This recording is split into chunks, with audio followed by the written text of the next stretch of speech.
Price the Lord. Praise the Lord. Hallelujah. കർത്താവിന്റെ പരിശുദ്ധ നാമം വാഴ്ത്തപ്പെടുമാറാകട്ടെ.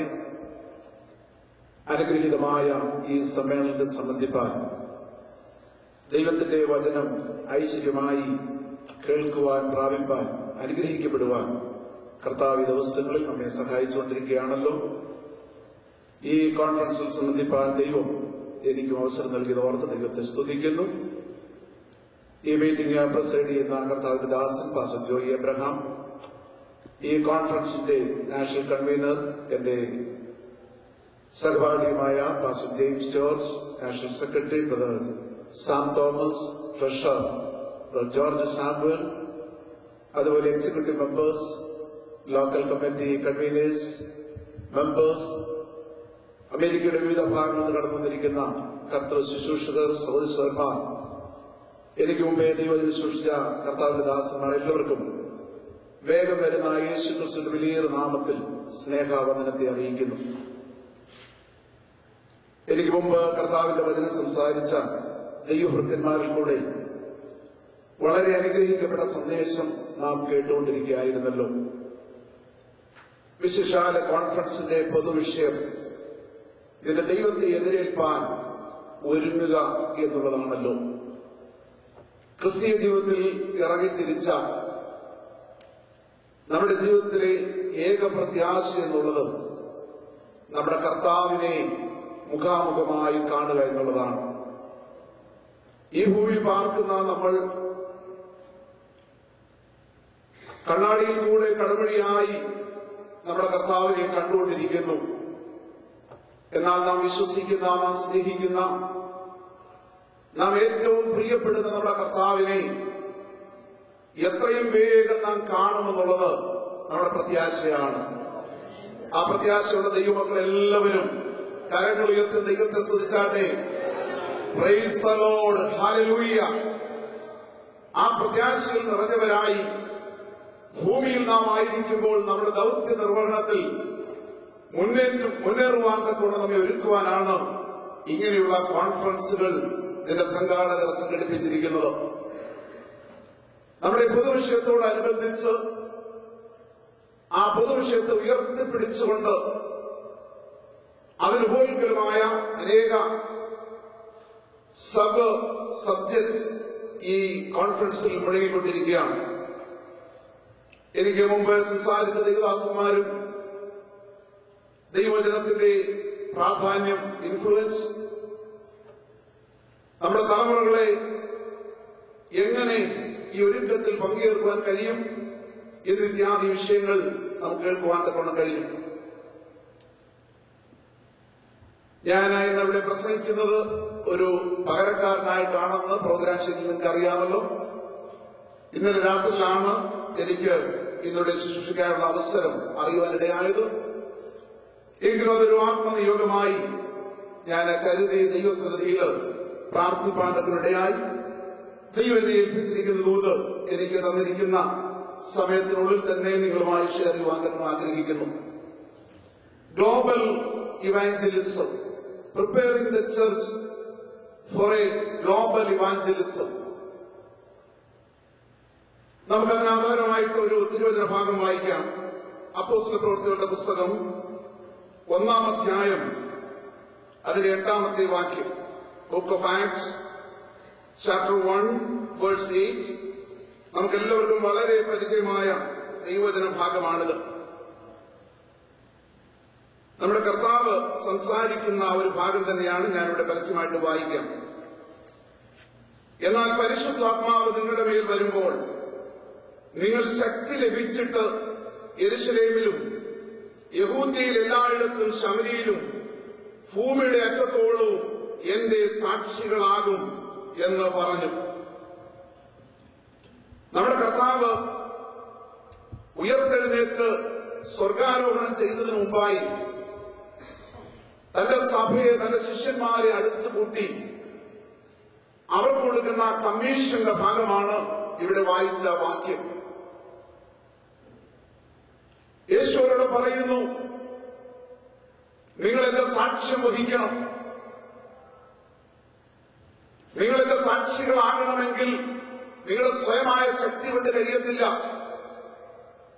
ഞാൻ പോയിട്ട് പിതാവിൽ നിന്ന് വാഗ്ദത്തത്തിന്റെ പരിശുദ്ധാത്മാവിനെ വാങ്ങി നിങ്ങൾക്ക് അയച്ചു തരും. ആ പരിശുദ്ധാത്മാവിന്റെ ശക്തിയാൽ നിങ്ങൾ ഈ സാക്ഷ്യ നിർവഹണത്തിന് നിങ്ങൾക്ക് കഴിയുമെന്ന് ഉറപ്പായിട്ട് പറയുകയാണ്. ദൈവം തന്റെ സഭയ്ക്ക്, തന്റെ ശിഷ്യന്മാരോട് കർത്താവ് സാക്ഷ്യം വഹിക്കുവാൻ തന്നെ ആഹ്വാനം കൊടുക്കുമ്പോൾ ഏതെങ്കിലും ഒരു ലോക്കൽ പ്ലേസിൽ മാത്രം ഒതുങ്ങി നിൽക്കുന്ന ഒരു സാക്ഷ്യത്തെ കുറിച്ചല്ല അവിടെ പറയുന്നത്. അവർ നിൽക്കുന്നത് ഏഷ്യാഭൂഖണ്ഡത്തിലെ ഒരു ഭാഗത്ത് ഒരു നിശ്ചിതമായ സ്ഥലത്താണെങ്കിലും പരിശുദ്ധാത്മാവിന്റെ ശക്തി നിങ്ങളുടെ മേൽ വരുമ്പോൾ നിങ്ങൾ താമസിക്കുന്ന ലോക്കൽ സ്ഥലം ക്രോസ് ചെയ്യും, നിങ്ങളുടെ സ്റ്റേറ്റ് ക്രോസ് ചെയ്യും, നിങ്ങളുടെ പ്രോവിൻസ് ക്രോസ് ചെയ്യും, നിങ്ങളുടെ കോണ്ടിനെന്റ് നിങ്ങൾ ക്രോസ് ചെയ്യും. മാത്രമല്ല, ഭൂമിയുടെ അറ്റത്തോളം നിങ്ങൾ എന്റെ സാക്ഷികളാകും. ഈ വചനം നമുക്ക് എല്ലാവർക്കും ബൈഹാർട്ട് അറിയാവുന്ന വചനമാണല്ലോ. നിങ്ങൾ യെരൂശലേമിലും യഹൂദ്യയിലും ശമര്യയിലും ഭൂമിയുടെ അറ്റത്തോളം എന്റെ സാക്ഷികളാകും. Price the Lord.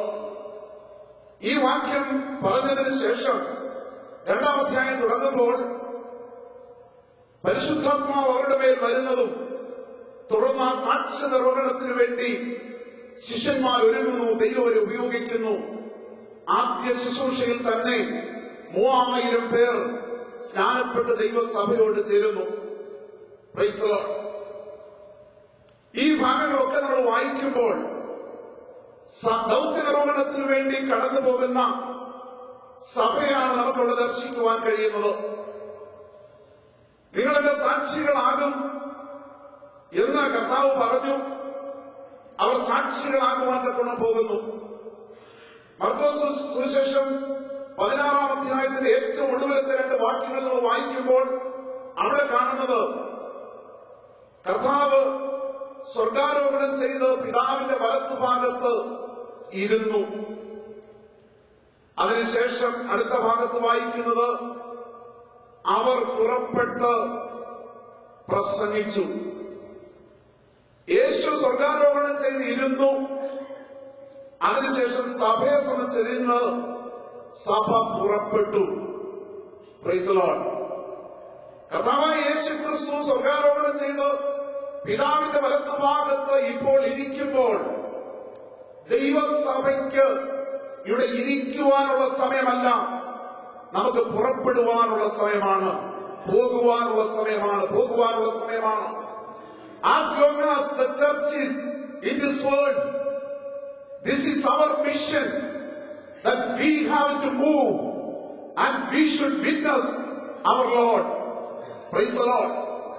നമ്മൾ ഭൂമിയിലായിരിക്കുന്ന കാലഘട്ടത്തിൽ നമുക്ക് ഇരുന്ന് വിശ്രമിക്കുവാനുള്ള സമയമല്ല, പിന്നെയോ നമുക്ക് പുറപ്പെടുവാനുള്ള സമയമാണ്. മർക്കോസിന്റെ സുവിശേഷം സുവിശേഷങ്ങളിൽ വെച്ച് വളരെ ചെറിയ സുവിശേഷമാണ്. എങ്കിലും വചനത്തിന്റെ അന്തസ്സത്തെ മുറുകെ പിടിച്ചുകൊണ്ട് അതിന്റെ കണ്ടിന്യൂറ്റി നമുക്കിവിടെ കാണുവാൻ കഴിയും. യേശു വലത്തുഭാഗത്തിരുന്നു, അനന്തരം അവർ പുറപ്പെട്ടു എന്ന് പറയുമ്പോൾ ആ 2 പദങ്ങൾക്ക് ഇടയിൽ വളരെ കാര്യങ്ങൾ നടന്നു. അത് നമുക്ക് കാണുവാൻ കഴിയും.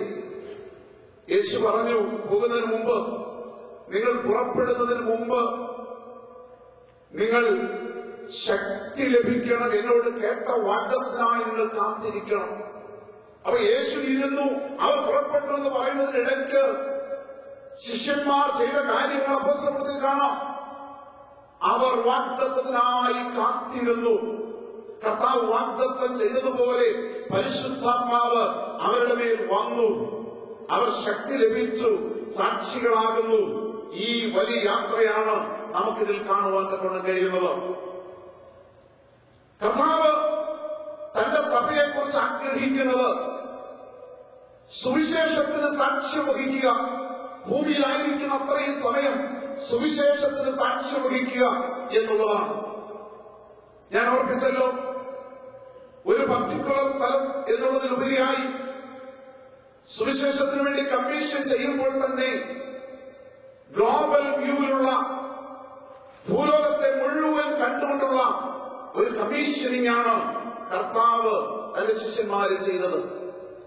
കേവലം 12 പേരിൽ തുടങ്ങിയ ആ ശുശ്രൂഷ ലോകത്തിന്റെ എല്ലാ ഭാഗങ്ങളിലും വ്യാപിക്കുവാൻ ഇടയായതിന്റെ കാരണം ദൈവത്തിന്റെ പരിശുദ്ധാത്മാവ് അവരെ നയിച്ചു എന്നുള്ളതാണ്. ഇന്ന് പകൽ ഈ വിഷയത്തോടുള്ള ബന്ധത്തിൽ എനിക്ക് എന്റെ പ്രിയപ്പെട്ടവരെ ഓർപ്പിക്കുവാനുള്ളത്, ദൈവം തന്റെ സുവിശേഷത്തിനായി നമ്മെ കണ്ടുവെങ്കിൽ, തെരഞ്ഞെടുത്തുവെങ്കിൽ ആ സുവിശേഷത്തിന് അതിർവരമ്പുകളില്ല. മനുഷ്യൻ വയ്ക്കുന്ന ബോർഡറുകളൊക്കെ ക്രോസ് ചെയ്ത് ആ സുവിശേഷം പോകത്തക്കവണ്ണം നാം നമ്മെ തന്നെ ദൈവകരങ്ങളിൽ അവൈലബിൾ ആക്കി തീർക്കണം എന്നുള്ളതാണ്. മിഷനെ സംബന്ധിച്ച് നമുക്ക് കാണുവാൻ കഴിയുന്നത്, വിവിധ കാലഘട്ടങ്ങൾ പിന്നിട്ട് സുവിശേഷം മുമ്പോട്ട് വന്നു. 1-ാം നൂറ്റാണ്ടിൽ, ഫസ്റ്റ് സെഞ്ചുറിയിൽ യേശുക്രിസ്തു ലോകത്തിൽ വന്നത് ഒരു പർട്ടിക്കുലർ സ്ഥലത്താണെങ്കിൽ തന്നെയും ആ സ്ഥലത്ത് നിന്ന് ഭൂലോകത്തിന്റെ മറ്റ് ഭാഗങ്ങളിലേക്ക് ആ സന്ദേശം പോകത്തക്കവണ്ണമുള്ള ക്രമീകരണങ്ങളൊക്കെ അവിടെ നടന്നിരുന്നു എന്ന് കാണുവാൻ കഴിയും. റോമാ സാമ്രാജ്യത്തിന്റെ ക്രമീകരണം നമുക്ക് കാണാം.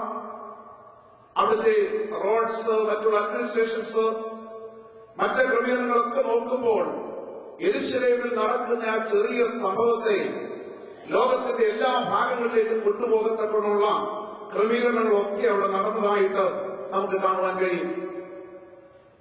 അതിനുശേഷമുള്ള കൊളോണിയലിസം, പിന്നീടുള്ളായ മറ്റ് സെക്യുലർ ഇൻവെൻഷൻസ് ഒക്കെ നമ്മൾ നോക്കിയാൽ അതൊക്കെ മാനുഷികമായ നിലയിൽ മാനുഷിക സുഖജീവിതത്തിന് വേണ്ടി മാത്രമായിരുന്നില്ല.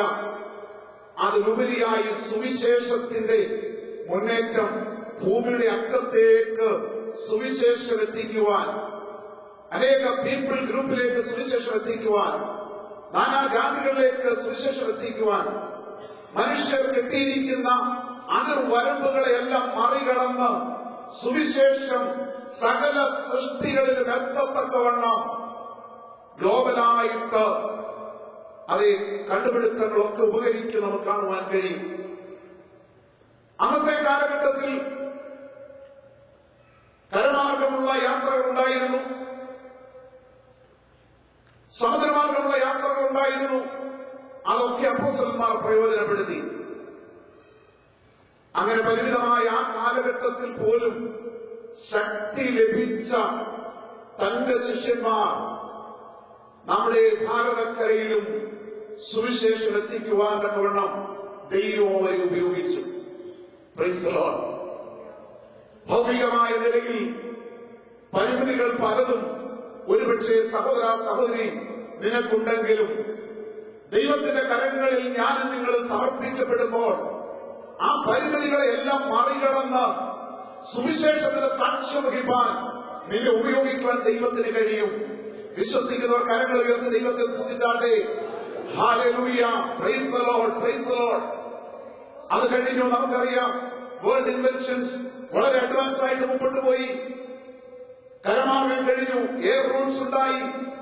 കരയിലുള്ള സമുദ്രത്തിലുള്ള മറ്റ് തടസ്സങ്ങളെല്ലാം മറികടന്ന് വായുമാർഗം കമ്മ്യൂണിക്കേഷൻസ് നടത്തുവാൻ, ട്രാൻസ്പോർട്ടേഷൻസ് നടത്തുവാനുള്ള സംവിധാനങ്ങളൊക്കെ ഉണ്ടായി. അതൊക്കെ സുവിശേഷത്തിന് പല നിലയിൽ പ്രയോജനപ്പെടുന്നു. ഭൂലോകത്തിന്റെ അറ്റത്തോളം സുവിശേഷം എത്തിക്കുവാൻ പ്രയോജനപ്പെട്ടുകൊണ്ടിരിക്കുന്നു. ഈ ആധുനിക യുഗത്തിൽ നമ്മൾ കടന്നുകൊണ്ടിരിക്കുമ്പോൾ കമ്പ്യൂട്ടർ യുഗമാണ്, വെബ് വേൾഡിലാണ് നമ്മൾ വസിക്കുന്നത്. ഈ യുഗത്തിൽ ദൈവവചനം, സുവിശേഷം ലോകത്തിന്റെ എല്ലാ കോണിലും എത്തിക്കുവാനുള്ള സകല സാധ്യതകളും അത് നമ്മുടെ മുമ്പിൽ വന്നിരിക്കുകയാണ്. ഈ സാഹചര്യത്തെ മനസ്സിലാക്കി ദൈവസഭ ഉണർന്ന് പ്രവർത്തിക്കേണ്ടത് ഏറ്റവും ആവശ്യമാണ്. ലോക ചർച്ച ഗ്രൂപ്പത്തിന്റെ കണക്കുകൾ നമ്മൾ എടുക്കുമ്പോൾ 100 വർഷത്തിന് മുമ്പ് വേൾഡ് ക്രിസ്ത്യൻ പോപ്പുലേഷനിലെ 80% വെസ്റ്റിലായിരുന്നു, 20% മാത്രമേ ഉള്ളായിരുന്നു ഈസ്റ്റിൽ അഥവാ ഏഷ്യൻ കൺട്രീസിൽ. എന്നാൽ 100 വർഷം പിന്നിട്ടപ്പോൾ ഇന്നത്തെ വേൾഡ് ക്രിസ്ത്യൻ പോപ്പുലേഷനിൽ 80% ഈസ്റ്റിലാണ്, 20% മാത്രമേ ഉള്ളൂ വെസ്റ്റേൺ കൺട്രീസിൽ. അങ്ങനെയുള്ളപ്പോൾ തന്നെ 80% of the world Christian population ഈസ്റ്റിലായിരിക്കുമ്പോൾ റിസോഴ്സുകൾ 80% വെസ്റ്റിലാണ്. ഈ വിഷയത്തോടുള്ള ബന്ധത്തിലും ഗ്ലോബലൈസേഷൻ ഡിസ്ട്രിബ്യൂഷന് വേണ്ടി, റിസോഴ്സ് ഡിസ്ട്രിബ്യൂഷന് വേണ്ടി ഗ്ലോബലൈസേഷൻ ഏറ്റവും ആവശ്യമാണ്. സെക്യുലർ തലത്തിൽ ബിസിനസിനോടുള്ള ബന്ധത്തിൽ ഗവൺമെന്റുകൾ തമ്മിൽ പുതിയ പുതിയ ഗ്ലോബൽ കരാറുകൾ ഉണ്ടാക്കുമ്പോൾ തന്നെ ഇതിനകത്തുള്ള ദൈവത്തിന്റെ ഇടപെടലുകൾ നമുക്ക് വ്യക്തമായി കാണുവാൻ തക്കവണ്ണം കഴിയും. സുവിശേഷത്തിന്റെ വ്യാപ്തിക്ക് വേണ്ടി, ഭൂലോകമൊക്കെയും സുവിശേഷം എത്തിക്കുവാൻ വേണ്ടി ദൈവം ചരിത്രത്തിൽ കൂടെ ഇടപെട്ടുകൊണ്ടിരിക്കുന്നു. ലോക രാജാക്കന്മാരിൽ കൂടെ, പ്രമുഖന്മാരിൽ കൂടെ, ഗവൺമെന്റുകളിൽ കൂടെ ഇടപെട്ടുകൊണ്ടിരിക്കുന്നു. ഓരോ കരാറുകൾ മാറി മാറി എഴുതുമ്പോഴും സുവിശേഷം ഭൂലോകത്തിന്റെ അറ്റത്തോളം എത്തിക്കുക എന്നുള്ള ആ വലിയ ദർശനത്തോടുകൂടെ ദൈവത്തിന്റെ പ്രവൃത്തി നടക്കുന്നു എന്ന് നമുക്ക് കാണുവാൻ തക്കവണ്ണം കഴിയും.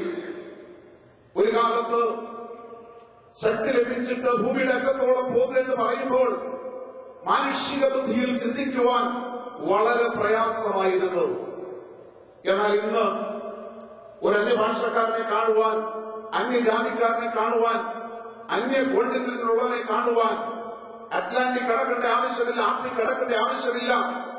നിങ്ങൾ പാർക്കുന്ന ഒരു സ്ട്രീറ്റിൽ നിന്ന് അടുത്ത സ്ട്രീറ്റിലേക്ക് പോയാൽ, ഒരുപക്ഷെ അടുത്ത ഫ്ളാറ്റിൽ നിങ്ങൾ മുട്ടി വിളിച്ചാൽ, അല്ലെങ്കിൽ ഒരുപക്ഷെ നിങ്ങളുടെ കൂടെ ജോലി ചെയ്യുന്ന മറ്റൊരാളെ പരിചയപ്പെട്ടാൽ അവരിൽ ഒരുവൻ ഇങ്ങനെ ഭൂലോകത്തിന്റെ വിവിധ ഭാഗങ്ങൾ കൂട്ടിച്ചേർത്ത വ്യക്തിയായിരിക്കും. Praise the Lord. കഴിഞ്ഞ 20-ലധികം വർഷമായി നോർത്ത് ഇന്ത്യയിൽ കർത്താവിന്റെ വേല ചെയ്തുകൊണ്ടിരുന്ന ഒരു എളിയ ദേവദാസനാണ് ഞാൻ. മറ്റനേക ജാതികളിൽ നിന്ന്, മതങ്ങളിൽ നിന്ന് കർത്താവിലേക്ക് ആളുകൾ വരുന്ന കാണുവാൻ തക്കവണ്ണം ഇടയായിട്ടുണ്ട്. ഞങ്ങള് 1988 ആദ്യമായിട്ട് നോർത്ത് ഇന്ത്യയിലേക്ക് പോകുന്നത്. അന്ന് ബൈബിൾ സ്കൂളിൽ ഞങ്ങളൊരു ചെറിയ ടീമും national convener pastor David George ഞങ്ങൾ ഒന്നിച്ച് പഠിക്കുന്ന കാലത്ത് ഞങ്ങൾ അവിടെ പോയി. വാരണാസി എന്ന സ്ഥലത്ത് ഇന്ത്യയിലെ പിശാചിന്റെ ഹെഡ് ഓഫീസ് എന്ന് വേണമെങ്കിൽ പറയത്തക്കൊണ്ടുള്ള ആ സ്ഥലത്ത് ഞങ്ങൾ പോയി സുവിശേഷം അറിയിക്കുന്ന ആ കാലഘട്ടത്തിൽ ചില പ്രിയപ്പെട്ടവർ വിശ്വാസത്തിൽ വന്നു. ആദ്യ സമയത്ത് ഞങ്ങൾ 4 പേര് മാത്രമായി ഓസിക്കുകയും പ്രാർത്ഥിക്കുകയും രാവിലെ വൈകിട്ട് ട്രാക്ടറുമായിട്ടൊക്കെ പോയി. അങ്ങനെ ചിലർ വിശ്വാസത്തിലേക്ക് കടന്നു വന്നു. അവരെ സ്നാനപ്പെടുത്തണം. മറ്റ് ദേവദാസന്മാരൊന്നും മറ്റ് സ്ഥലങ്ങളിൽ വരുത്തുവാനുള്ള മാർഗങ്ങളൊന്നുമില്ല. ഞാൻ പാസ്റ്റർ ജെയിംസ് ജോർജിന്റെ അഡ്മിഷൻ കഴിഞ്ഞിട്ടില്ല. അദ്ദേഹം നോർത്ത് ഇന്ത്യയിൽ പഠിച്ചിട്ടുള്ളതായിട്ട് ഞങ്ങളെക്കാളൊക്കെ ഹിന്ദി കുറച്ചുകൂടെ അറിയാം. ഞങ്ങൾ ചില ദിവസങ്ങൾ ഉപവസിച്ച് പ്രാർത്ഥിച്ച് ബാക്കിയുള്ള ഞങ്ങൾ 3 സഹോദരന്മാർ ഒന്നിച്ച് ഹിന്ദി നന്നായിട്ട് അറിയാവുന്ന അദ്ദേഹത്തിന്റെ തലയിൽ കൈവച്ച് പ്രാർത്ഥിച്ചിട്ട് പറഞ്ഞു, അദ്ദേഹം ഒന്ന് സ്നാനപ്പെടുത്തിയാൽ മതി എന്ന് പറഞ്ഞു. ഗംഗാനദിയിൽ ഞങ്ങൾ സ്നാന ശുശ്രൂഷയ്ക്കായിട്ട് കടന്നുപോയി. തലേന്ന് പോയി സ്ഥലമൊക്കെ കണ്ടു. എന്നാൽ പിറ്റേന്ന് സ്നാനാർത്ഥിയും കൂടെ അവിടെ ചെന്നപ്പോൾ അവിടെ ഒരു നായ കൊച്ചുകുഞ്ഞിന്റെ ശവം എടുത്തു വെച്ചിങ്ങനെ കഴിച്ചുകൊണ്ടിരിക്കുക.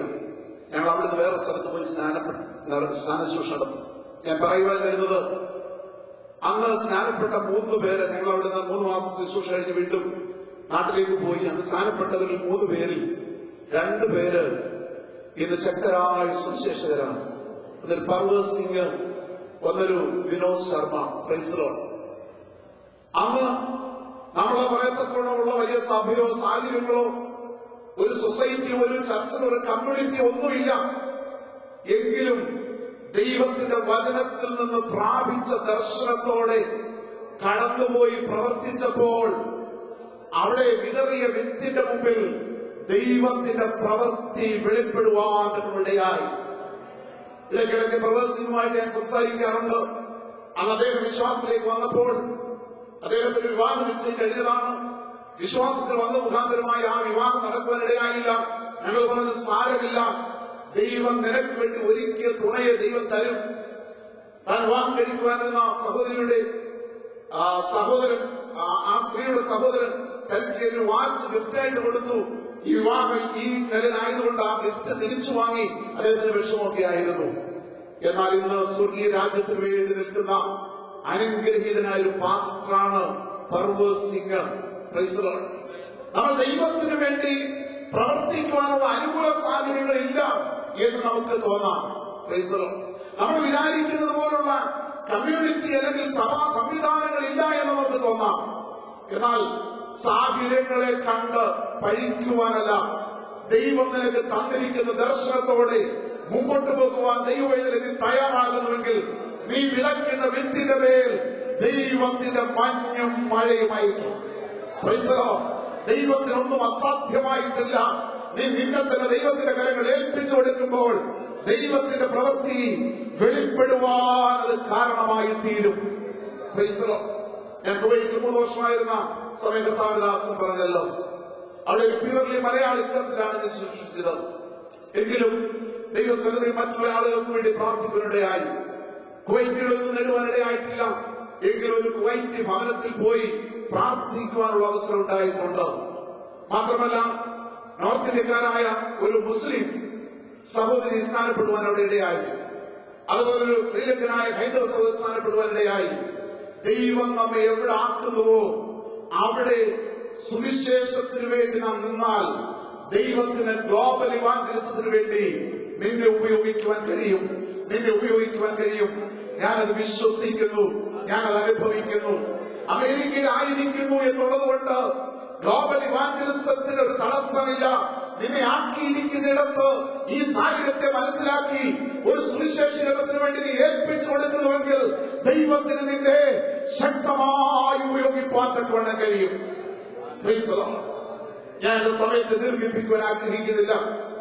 പ്രവാചകനായ യെശയ്യാവ് ഒരു ദൗത്യം ലഭിച്ചവനാണ്, ഒരു മിഷൻ ഉള്ളവനായിരുന്നു. ചർച്ച് ഒരു മിഷൻ ലഭിച്ചവരാണ്. ഒരു ദൗത്യം ലഭിക്കാത്ത ആരും ഇവിടെ വന്നിട്ടുണ്ടെന്ന് എനിക്ക് തോന്നുന്നില്ല. രക്ഷിക്കപ്പെട്ട് സ്നാനപ്പെട്ട് ദൈവകൃപയിൽ ജീവിക്കുന്ന, കർത്താവിന്റെ വരവിന് വേണ്ടി ജീവിക്കുന്ന ഏതൊരു ദൈവപൈതലും ഒരു ദൗത്യ നിർവഹണത്തിന് വേണ്ടി വിളിക്കപ്പെട്ടിരിക്കുന്നു. You have a mission statement in your life. നിനക്ക് ദൗത്യ നിർവഹണത്തിന് വേണ്ടിയുള്ള ഒരു രേഖ ലഭിച്ചിരിക്കുന്ന വ്യക്തിയാണ്.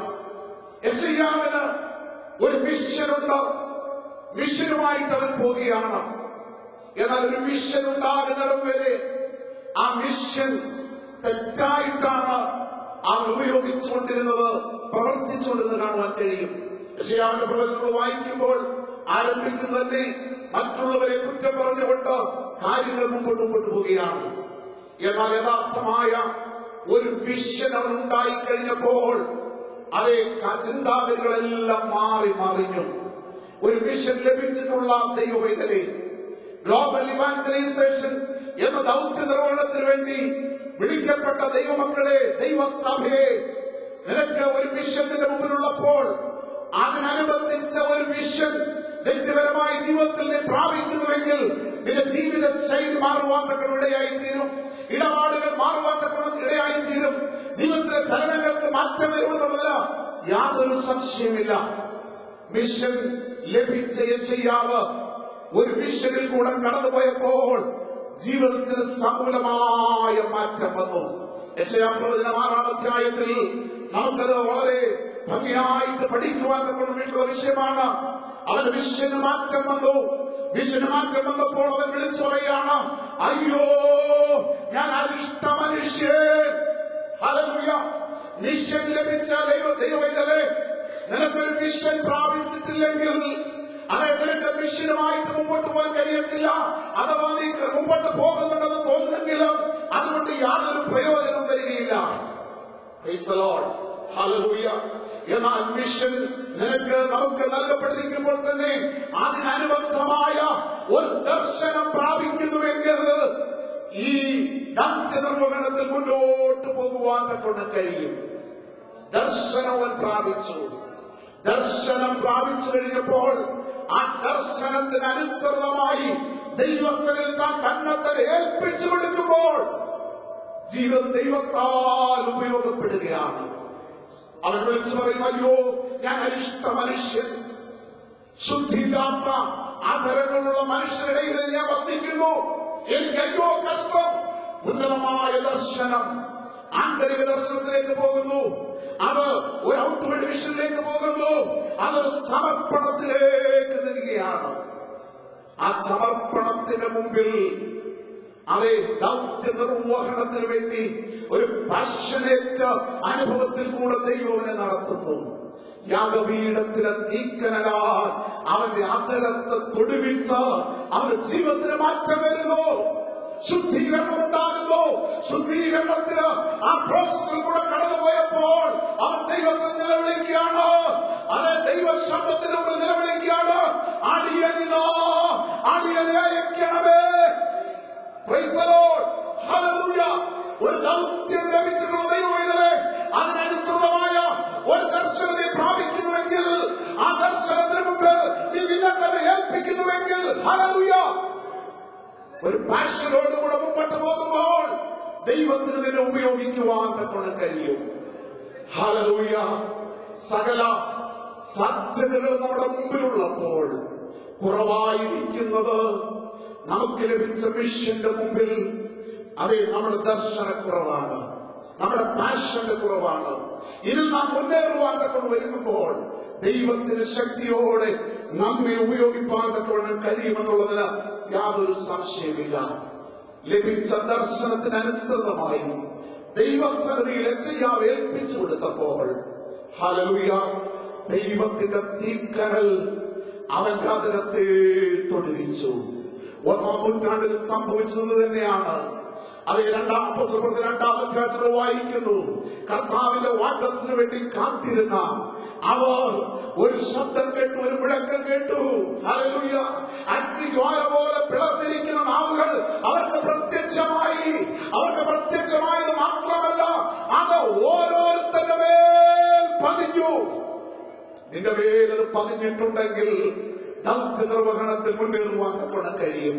എന്റെ മേൽ പതിഞ്ഞിട്ടുണ്ടെങ്കിൽ മുന്നേറുവാൻ തക്കൊണ്ട് കഴിയും. യെശയ്യാവിന്റെ ആദരത്തിൽ തൊടുവിച്ചു കഴിഞ്ഞപ്പോൾ യെശയ്യാവ് ഏൽപ്പിച്ചു കൊടുക്കുന്നു.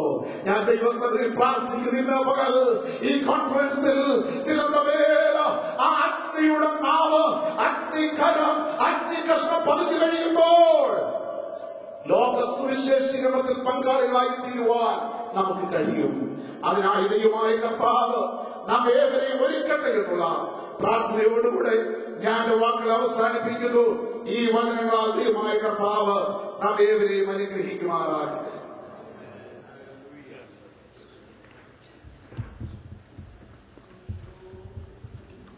ഒടുവിലായിട്ട് കർത്താവിന്റെ അനുഗ്രഹീത ദാസനെ കൂടെ